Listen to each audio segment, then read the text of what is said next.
শুরু করছি আজকের পর্ব। ঘটনা সার্ভে পার্ক। তথ্যসূত্র বর্তমান পত্রিকা। ব্যাড টাচ, গুড টাচ, এই শব্দবন্ধটি শহুরে বাঙালির পরিচিত। এবার সেই অভিধানে ঢুকে পড়ল ব্যাড লুক।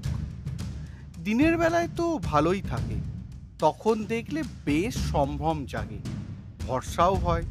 সে চোখ দিনের আলোয় রীতিমতো শ্রীল, কিন্তু রাতের বেলায় কোনো রহস্যময় কারণে সে চোখ হয়ে ওঠে দস্তুর মতো অশ্লীল।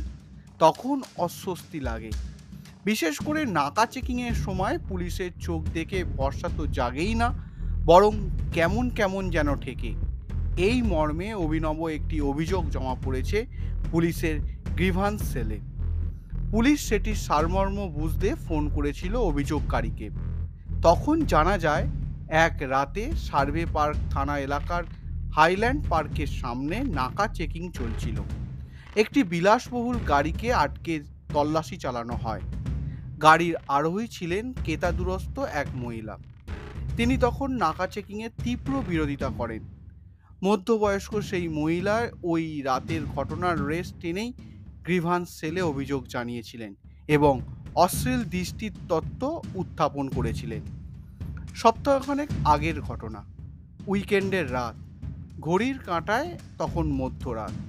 হাইল্যান্ড পার্কের কাছে কালো বিলাসবহুল গাড়িকে থামালো পুলিশ। পিছনের সিটে মাঝবয়সী মহিলা। গলায় বিরক্তি ঢেলে তার প্রশ্ন, কেন তার গাড়িকে দাঁড় করানো হলো? চালক সিগন্যাল ব্রেক করেনি, জোরেও চলছিল না। তাহলে কেন আটকানো হলো? গাড়ির আসনের অংশে ছড়িয়ে পড়া গন্ধ আর অসংলগ্ন কথায় বোঝা গেল মহিলা কিঞ্চিত টালমাটাল। বেশি কথা বাড়ায়নি পুলিশ। ডিকি ইত্যাদি পরীক্ষা করতে চালককে সহযোগিতা করতে বলেন।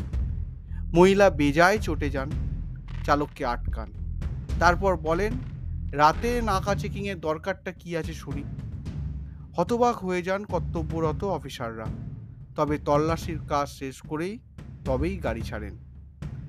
তারপর দুদিন বাদে গ্রিভান্স সেলে এলো রাতে পুলিশের অশ্লীল দৃষ্টি সংক্রান্ত অভিযোগ।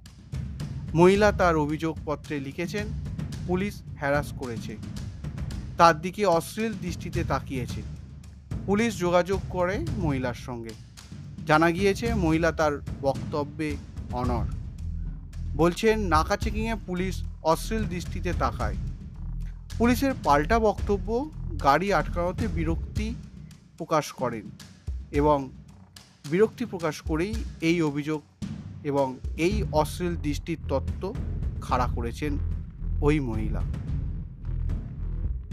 এই রকম থানার ভিতরে রহস্য রোমাঞ্চ কিছু ছোট গল্প দিয়ে সাজানো থাকবে আমার এই নিবেদন।